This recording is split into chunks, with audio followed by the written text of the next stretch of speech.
Boys, What's up, man?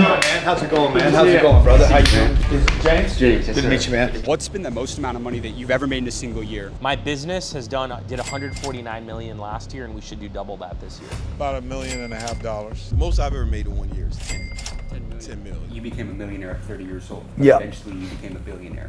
What was the best financial advice that you ever received throughout your lifetime? What's the best financial advice I ever received? Miami, Florida is one of the top cities in the world with the most millionaires. We're back in Miami asking multi-millionaires how they became successful and how you can start your path to becoming wealthy in today's world.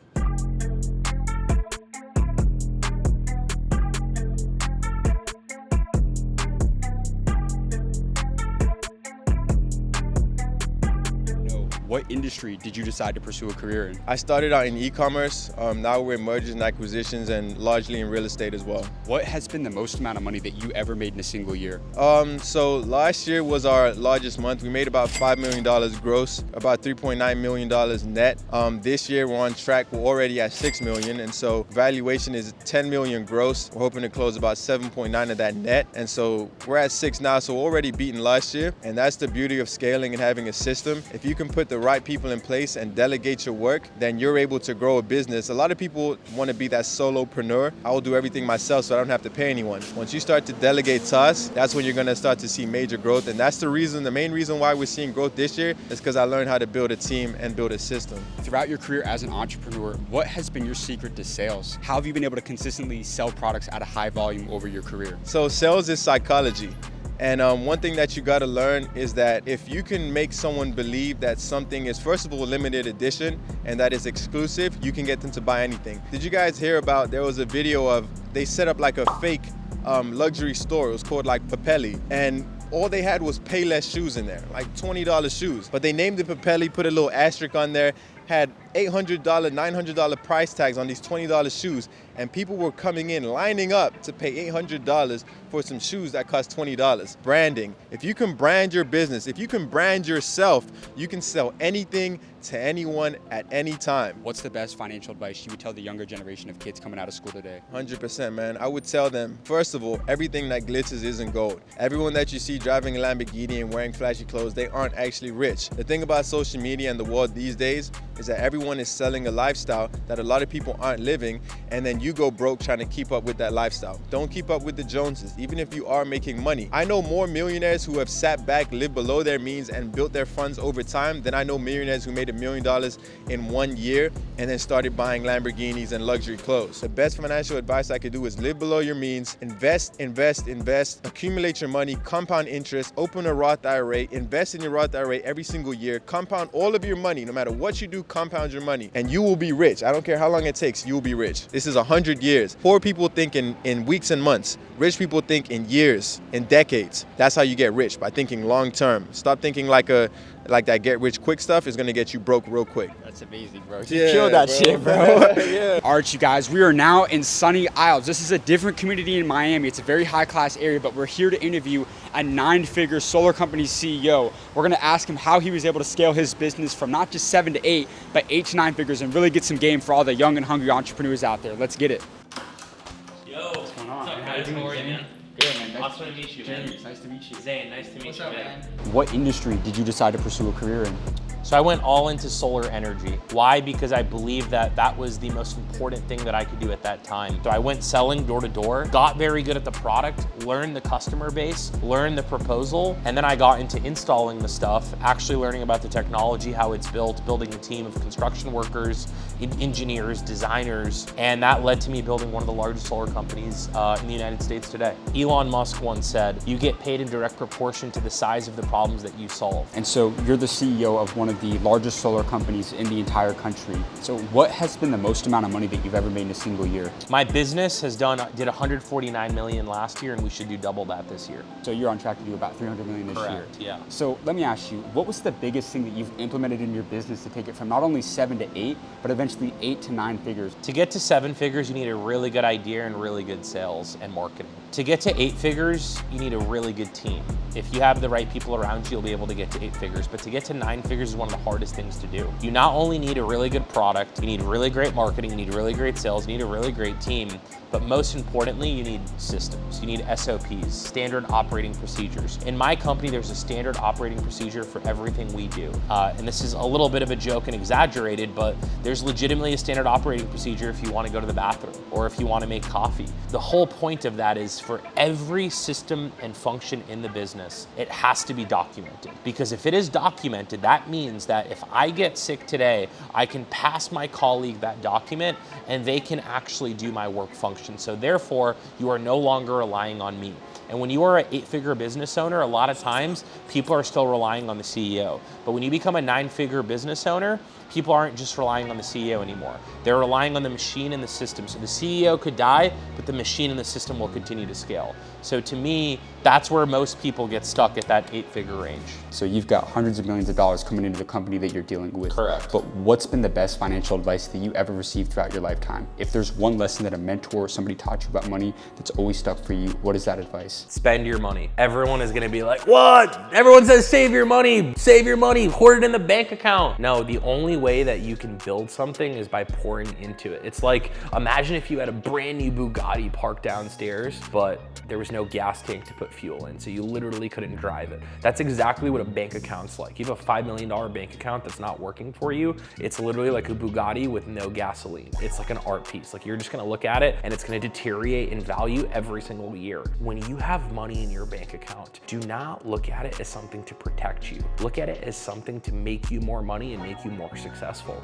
I get so anxious when we look at our bank account and there's so much money in there. Why? Because I'm like, what are we doing with this? We don't need this right now. We have all of our expenses, our operating costs, everything is taken care of, payroll is made. Let's put this money to work. So those are my fundamentals and principles with money. I will never, ever hoard my money. I will always put it back into something. All right, you guys, that was an absolutely incredible experience to go out and film with Zane. He's got a 9-figure company. He's gonna make $300 million with his business this year. But we got another surprise for you. We are back in Brickell, Miami, about to go interview an 8-figure agency owner, Robert Miller. He's from Austin. We've met him before, but he invited us out to his crib in Miami to really give us some game on how he was able to scale from 7 to 8 figures. Let's go see what he has to say.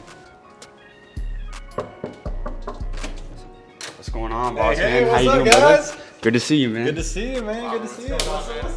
The last time we connected with you, obviously, we were in Austin, Texas. Yeah. But now we're out in Miami, Florida. Why the transition? Why go from Austin to a city like Miami? Well, first off, I mean, this is one of the reasons right here. Austin has great views, great real estate, but there's nothing like Miami in regards to what you can actually get. Number two is the entrepreneurship crowd out here, way more people that are here doing big things. And so I believe in investing into your environment. So it first starts with the home, first starts with your casa. Second is the people that you surround yourself around. And then lastly, man, I mean, the beach. I had to have a beach, man. The beach is right here. That's amazing. And you got an incredible spot here in Miami. Can you show us around a little bit? Yeah, Can you let us- absolutely, absolutely. Awesome. Here is the first balcony. I have 2 balconies here at the spot. And so being able to look out at the water, it's very inspiring. Obviously, you get to see how busy the city is, but right over here is the financial district. And so it's really great to go network and communicate and connect with people that are out there because they're in finance and I love finance. And so that's typically one of the places to go hang out and go do your thing. So for those that don't know, what industry did you pursue a career in? Like, how many businesses do you own right now? Yeah, so I have a couple different businesses. Right now it's 5. I first got exposed to digital currencies when I was about 17, 18 years old, so prominently Bitcoin. And then from there, I went straight into digital marketing and e-commerce. And so throughout the portfolio of businesses that I have right now, it's really a cash generation machine to then invest into digital currencies, whether it's that Bitcoin, Ethereum, or other coins that we may choose. But mainly it's been digital marketing, e-commerce, and crypto. Yeah. And how much money would you say your businesses are going to do this year? This year, we'll probably do over 15. Next year, we're projected to do about 20 to 25. But assets under management, our target is about 50 million by the end of the year. That's incredible. And for someone who has a business and maybe they're able to hit that $1-2 million mark, they can hit 7 figures consistently, but they don't know how to get to 8. What's the biggest thing you changed about your business that took you to 8 figures? You know what's funny? I actually went and saw Grant Cardone and I asked him that exact same question. I know you guys just interviewed him. And the one thing that he told me, and it seems pretty simple, but the one thing that he said was just follow the graph. And you're like, okay, what does that really really mean? Well, you have your revenue graph, which is obviously how your sales and marketing are actually performing. The second is with social media marketing, as you guys know, follow the impressions, follow the content, follow where the algorithm is taking you, and continue to double down in those areas, because sometimes we psych ourselves out by not looking at data. And usually the entrepreneur that hits the first million or maybe the second million, they lack the data infrastructure, because you can hustle your way to the first or second 7 figures. And once you have data to be able to help you make decisions, then you start to see that parabolic growth, because you're making the right decisions and the right improvements on the things that are actually needed. What would you say has been the best financial advice that you've ever received throughout your career? The best advice I got was connecting yourself to revenue. And so some people, they go into the sales job, but it actually first starts with marketing. And so if you can control the lead flow, then everyone's going to want you, because you are bringing money to those businesses. So it gives you a unique opportunity if you understand marketing and then sales, because if you don't have anyone to talk to, then you can be the best salesman in the world, but it doesn't matter, you have no leads. So if you learn those 2 skill sets, any business will be able to want you, because that's what they need, and that's typically what they struggle with. All right, you guys, we just finished up at Robert's spot, and man, he was super nice to have us out to his new Miami pad. He's got an insane spot out here in downtown Brickell, but I want to ask you, what would you say is the biggest, lesson that you get from being surrounded by these young 8 and 9-figure entrepreneurs like Zane, like Robert? What has being surrounded by them really done for your mindset and just your view on money and everything in general?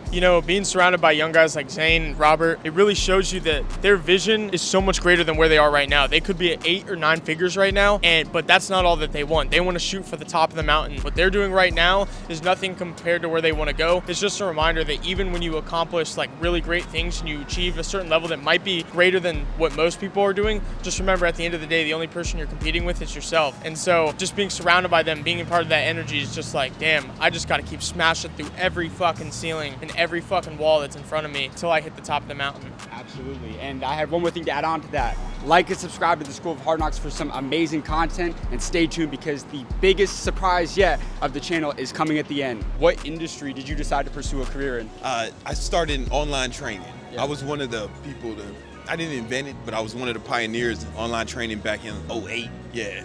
What's been the most amount of money that you've ever made in a single year? Most I ever made in 1 year, if you count everything, you count investments and my businesses, most I've ever made in 1 year is 10 million. What's the greatest lesson that you've learned about entrepreneurship that you would pass on to someone who's starting a business in 2023? The greatest lesson is, the more you sweat during peace, the less you bleed during war. When the C-19 and all that other stuff happened and some people were panicking, laying people off, weak.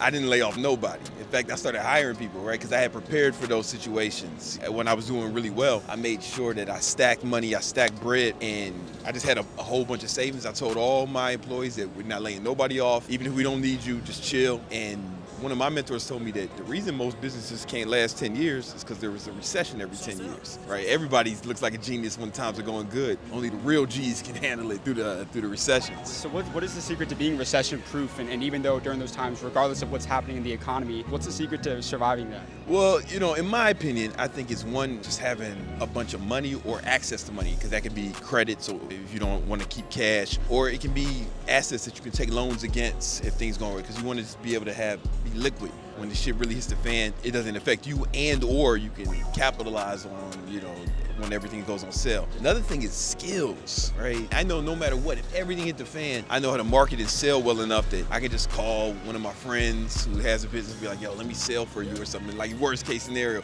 or let me run your ads or something, and I can make some money relatively quickly. Thank you so much for your time, man. I really appreciate you, bro. Man, Miami is an absolute movie. I can't believe we just ran into Brandon Carter. That's King Keto. He's one of the OG fitness influencers that really pioneered that niche, made over $10 million in a single year, and dropped some great game for the young and hungry entrepreneurs out there. Miami's crazy, man. Let's go get this next one. What industry did you decide to pursue a career in? I'm in the healthcare industry. I'm a cardiovascular and thoracic surgeon. What inspired you to kind of pursue medicine, pursue the healthcare industry? Well, in my case, it was my mother's death. I was about 10 years old, and I watched her bleed to death after childbirth, and there was no doctor to save her life. So I decided I wanted to be a doctor, so no child would have to experience what I'd experienced watching her suffer, and no parent would have to suffer like she did. And for someone who may be on their last year of medical school this year, what would you tell them? What's the blueprint that it takes to become a successful surgeon in this industry? What it takes is a passion for human service, first of all, and a sacrificial mentality that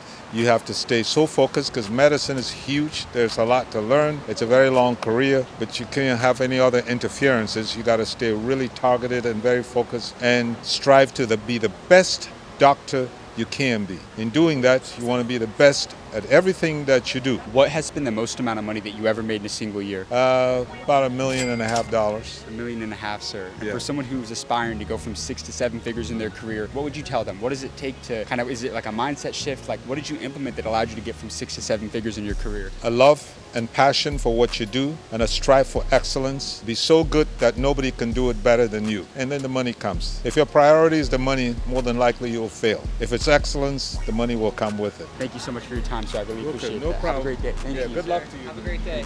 Man, Miami's been absolutely insane, but I want you to comment down below who's been your favorite interview and why. We want to connect with you guys and know all what you guys think about this video. All right, you guys, we got a very special surprise for you. We are here at Cardone Enterprises to interview Grant Cardone. Grant Cardone was one of the entry entrepreneurs who I started to watch that really got me serious about wanting to become financially free and starting businesses. The three of us are so excited to deliver this content and get this interview. Can't wait to see how it goes.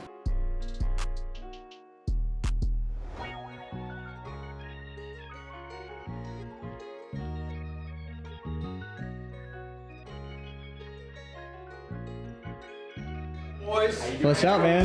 How's it going, man? How's it going, brother? How you doing? James? James, Good to meet you, man. You became a millionaire at 30 years old. Yeah. Eventually, you became a billionaire. What was the best financial advice that you ever received throughout your lifetime? Well, I don't know. I don't know if it's a piece of advice I received about money. Look, money's just, it's a tool, man. And I was brought up by my mother didn't understand money, so she taught me to manage it. I learned this doing Undercover Billionaire, okay? It wasn't what somebody taught me. I was put in a situation where I was given $100. And they said, you need to use this $100 to build a business. And I looked at it and I'm like, okay, how do I do this? I'm like, well, $100 is not a way to build a business. So to go from 100 to 10, I wanted to build a $10 million business in 90 days without using my name. They dropped me off in Pueblo, Colorado. So I'm looking at it like a puzzle. I need to go from 100 to 10 million. And I'm like, what's the fastest way to get to zeros? Because when you're going from 100 to 10 million, what are you trying to add? Zeros, that's all you're trying to add. And I'm like, oh, the fastest way to go there is to go straight to zero. Just take the 100 and get rid of it. So rather than trying to add to it, right? Rather than trying to add to it, I'm like, oh no, just go to zero. Got rid of the $100. I told Discovery, here, take the $100 back. And they're like, we don't want the $100 back. I said, take it back, I don't want it, I don't need it. So I basically just go to zero as fast as I can. And then I stay at zero the whole time, okay? And I'm like, okay, I need people, I don't need money. Because the tendency is to manage your money. So the lesson I learned was quit managing money, okay? Managers don't make money. Do you know of a wealthy manager? No.